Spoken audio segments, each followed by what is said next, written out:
Hello everyone, welcome you all in this session 6. Now we are going to see about first law of thermodynamics. Before that, I would like to show different forms of energy. Light energy, it can be transmitted in the radiation mode.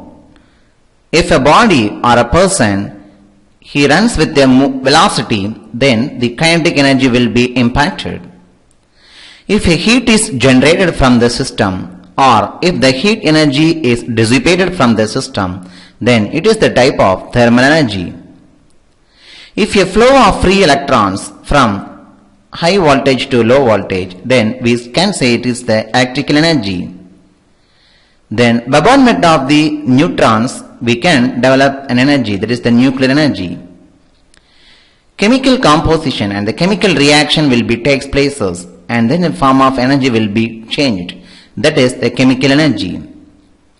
If you have to eat some amount of food, you have some food energy, that is the input energy.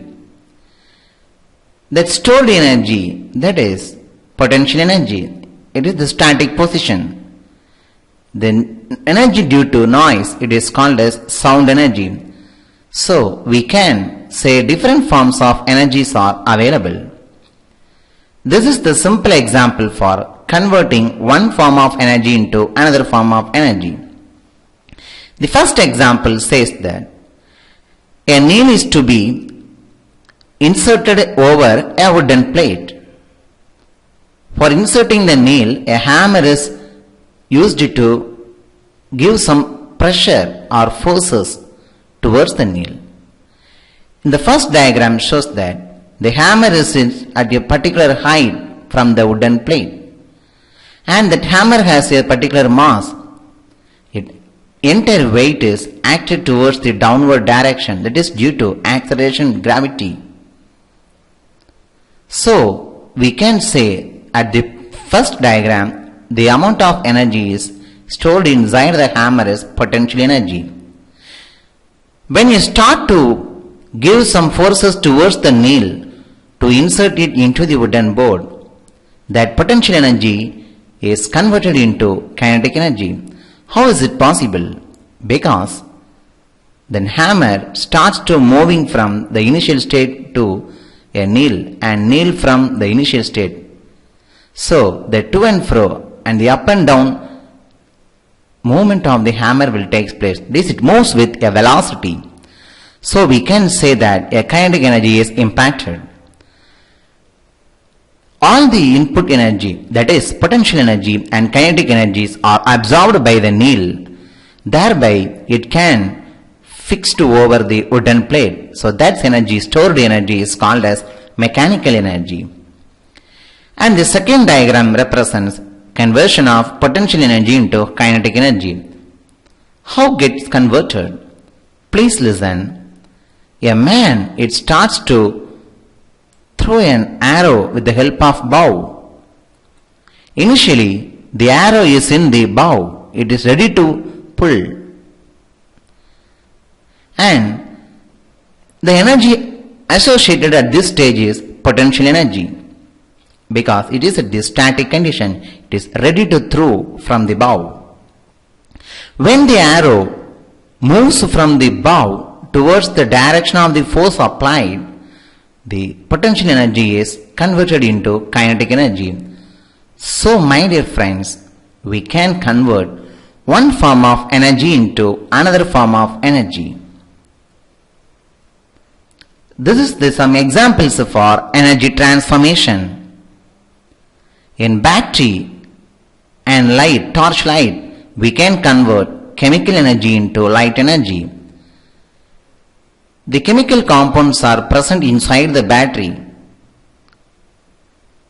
Due to the chemical reaction takes place, that chemical energy is converted into light energy in the torchlight. And the second one, when you have to eat some food materials, the chemical energy present in the food, it gets impacted by the human body. That's input energy, that is the food energy is used to convert the mechanical energy by riding the bicycles. When your microwave plug is inserted over the electrical power plug, so electrical energy is transferred into heat energy with the help of microwave oven. In petrol bunk, petrol or diesel is filled inside the automobiles or vehicles. So the chemical energy present inside the fuel, it starts to burn. After that, mechanical energy is output power. That is, chemical energy gets converted into mechanical energy. We can move from the vehicle from one point to another point. The next one, electrical energy is converted into light energy with the help of bulb. And from the sunlight, the light energy is absorbed by the plants. So it takes their own food, that is the photosynthesis process. So my dear friends, we can transform one form of energy into another form of energy. This is the law of conservation of energy. This law of conservation of energy is the basis for first law of thermodynamics. Law of conservation of energy states that we cannot create and not destroy. So we can change from one form of energy into another form of energy, but the total amount of energy remains constant. Let's see the simple example. In the left hand side diagram picture, it indicates that a rock piece is placed over the top of the hill. Initially, the rock is at the static position. That is, the rock is at the rest condition. It does not move with a velocity, so kinetic energy is 0. It is placed over the top of the hill with a certain height and it has the mass. Its entire weight acts towards the downward direction because of acceleration due to gravity. Therefore, we can say entire amount of energy is present as the potential energy and kinetic energy is 0 when the rock piece is at rest condition. If you want to move these rock pieces from topmost of the hill position towards the ground surface, what happening? It starts with moving a velocity. It starts to moving with a velocity. Therefore, the energy occurred with the moving velocity, that is kinetic energy. So this entire potential energy is gradually converted into kinetic energy. Whenever this rock pieces reaches the ground surfaces, its entire potential energy will be 0, but it has the maximum amount of kinetic energy. So from this story, we can understand one form of energy can be converted into another form of energy. That is, potential energy can be converted into kinetic energy in this rock falling pieces over a hill. And see the next example, a human body. If your input energy is food energy, that is chemical energy, and your output energy is exercise. If your food exceeds the exercise, your body will have too much amount of fat. You gain your weight of the body. If the input energy is, that is food energy is very low when compared with the exercise, you can lose your weight. So my dear friends, if the energy input is 5 units, your exercise is 4 units. So remaining 1 unit of energy is stored inside your body. That energy is called as stored energy or internal energy. Energy cannot be created nor destroyed, but we can change from one form of energy into another form of energy. Yes, at the same condition, total amount of energy remains constant. So, this law of conservation of energy is the basis for first law of thermodynamics.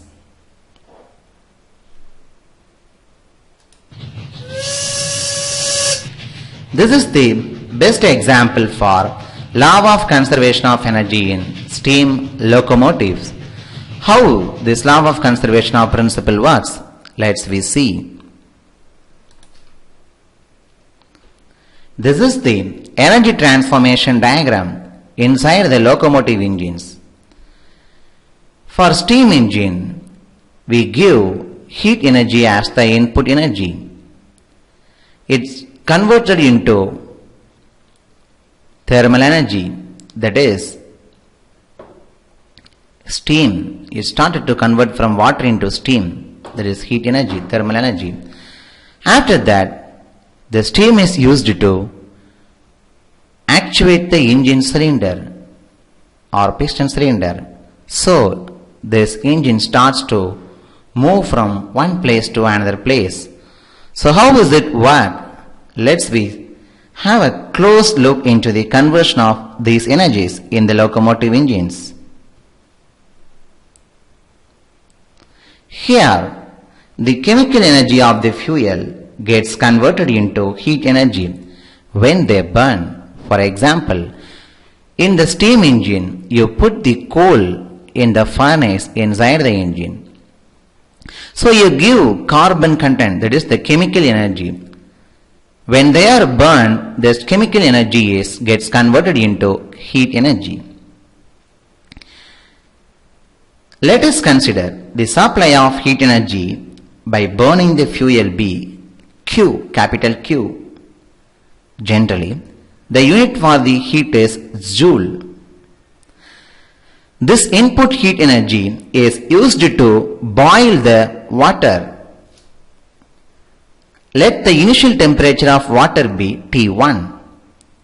So the continuously supplying the heat energy towards the water by burning the coal continuously. So the water temperature gets raised. When the water reaches its boiling point, it starts to vaporize, that is, it starts to convert from water state, liquid state into vapor phase, that is water into steam or water vapor. If we see at the microscopic level, the water molecules will have rotational, vibrational and translational movements all together. It called as kinetic energy. Because inside the liquid molecules, when the heat energy is applied towards the water, and one liquid molecule absorbs the heat energy and it starts to rotate itself and it starts to vibrate and it translates from one position to the another position. So it hits over the another nearest neighboring molecule. Thereby it transfers the heat from one molecule to another molecule. And these atoms, when burning together, the burning energy of the atom is potential energy of these water molecules. This potential energy and kinetic energy get combined together, that is called as internal energy of these water molecules. Let the internal energy be U1. When the water is heated, the water converted into steam. So the liquid molecules, that is the chemical bond between the liquid molecules are broken and the water molecule starts to moving vigorously. So it leads to increase in internal energy from U1 to U2. That is, before it gets converted into steam, it has the internal energy U1. When the water changes from liquid state to vapor phase, it increases its internal energy, that is U2. So how much amount of internal energy changes? Let it be delta U, that is called as change in internal energy. When the water is heated, the bond between these molecules are broken. So it starts to moving vigorously. It leads to increase in internal energy. During this process, the temperature has increased from T1 to T2. Now, what is meant by internal energy? When the heat energy is transferred from the coal into the water molecules, what happened? Some amount of heat energy is stored inside the steam. So my dear friends, internal energy is defined as energy associated with random disordered motion of molecules, because in liquid state the atoms and molecules are freely in movement. So when the heat energy is absorbed by the molecule, it starts to move and it starts to rotate itself. That is the translational portion and vibrational portion. So internal energy equal to kinetic energy and potential energy, the sum of kinetic energy and potential energy of molecules within the system. When you increase the temperature, the particles move very faster and the average kinetic energy increases, because the particle moves very faster means its velocity of the moving molecules are very high, which is directly proportional to kinetic energy. Therefore, when you increase the temperature of the water, the particles starts to move very fastly. The average kinetic energy, it starts to increases.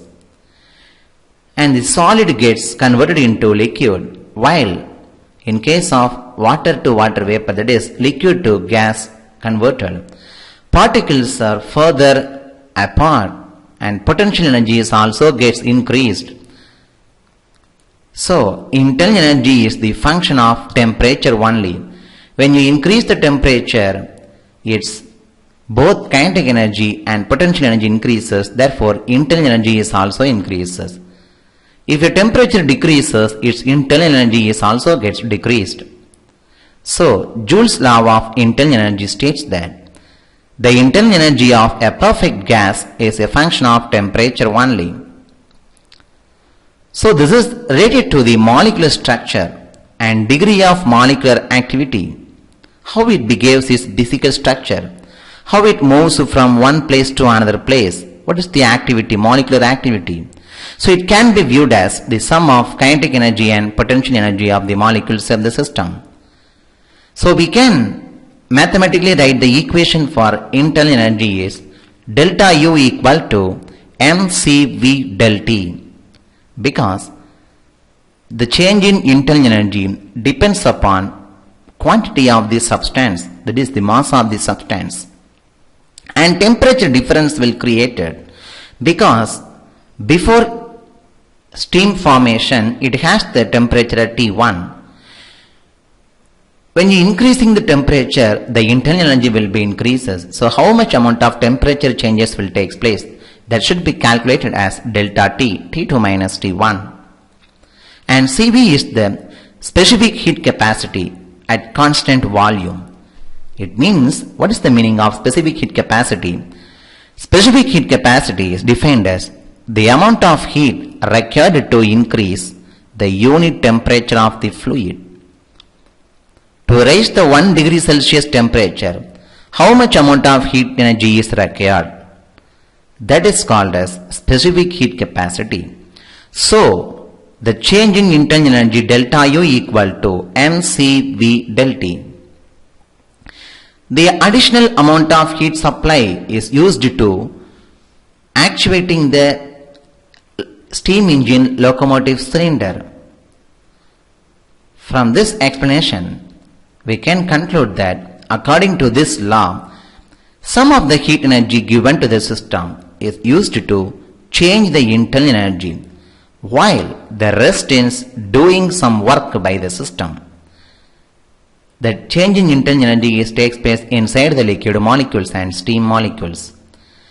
The remaining heat energy is used to do some amount of mechanical work by the system. So, when the combustion process takes place, the chemical energy is converted into heat energy. The heat energy is supplied towards the water. So the water raises its temperature from T1 to T2, and at boiling point it starts to boil and converts from liquid state to vapor phase, that is water to steam, water vapor. This water vapor is passed through this circuit and it is allowed to enter into the piston cylinder.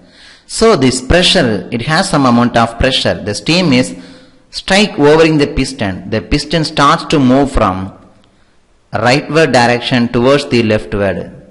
So the link and connecting rod, crank and connecting rod associated with this piston, it starts to moving.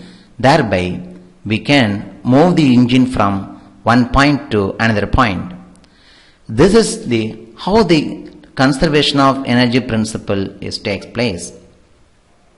First law of thermodynamics states that Q equal to delta U plus W. How is it possible? Because we give the total heat energy in terms of coal combustion, that is our input energy. That input energy is equal to Q equal to our output is changing the internal energy of the water molecules. So internal energy is the function of temperature, therefore changing the internal energy. So U2 minus U1, that is represented by delta U, that's also our output. Not only it increases the internal energy, the remaining some amount of excess heat is used to perform the work done, that is to move the locomotive engine, that is Q equal to delta U plus W. That work done by the system can be calculated by the product of pressure and volume. What is the pressure inside the cylinder? What is the volume inside the cylinder? When you multiply the pressure and volume of this piston cylinder arrangement, you get the value of work done by the system. So you supply your energy is heat energy, that is your input. Your output is two parameters. First one, change in internal energy, and the second one, work done by the system. So from this session, you should keep in mind that first law of thermodynamics, Q equal to delta U plus W. This is for our thermodynamic definition. When a system undergoes a thermodynamic cyclic process, the net heat supplied to the system from surroundings is equal to net work done by the system on its surroundings. How much amount of heat is supplied toward the system, that is equal to same amount of work done will be performed by the system. That's the thermodynamic definition for first law of thermodynamics. That closed integral dq equal to closed integral dw, that is closed integral represents sum for a complete cycle, because a cycle has a different processes but initial state and final state remains identical. So for a cyclic processes, the sum of the heat transfer equal to work performed by the system is equal, but it is not applicable for practical applications. No machine can produce the energy without corresponding expenditure of energy. That is impossible to construct a perpetual motion machine of fast kind. Please note the point, heat and work are mutually convertible. Since energy can neither be created nor destroyed, the total energy associated with an energy conversion remains constant. So heat can be converted into work, but no machine can produce the energy without corresponding expenditure of energy. That's why I am explaining that our input energy is heat supply. We cannot get the 100% of work done. Its internal energy will be increases, that is the heat energy is stored inside the steam. So first law of thermodynamics, it states that thermodynamically Q equal to W, but really it is not possible. We can write it as Q equal to W plus delta U, where Q is the heat supplied to the system, delta is change in internal energy of the system, and W is work done by the system. This is the first law of thermodynamics. See you in the next session. Bye bye. Thank you.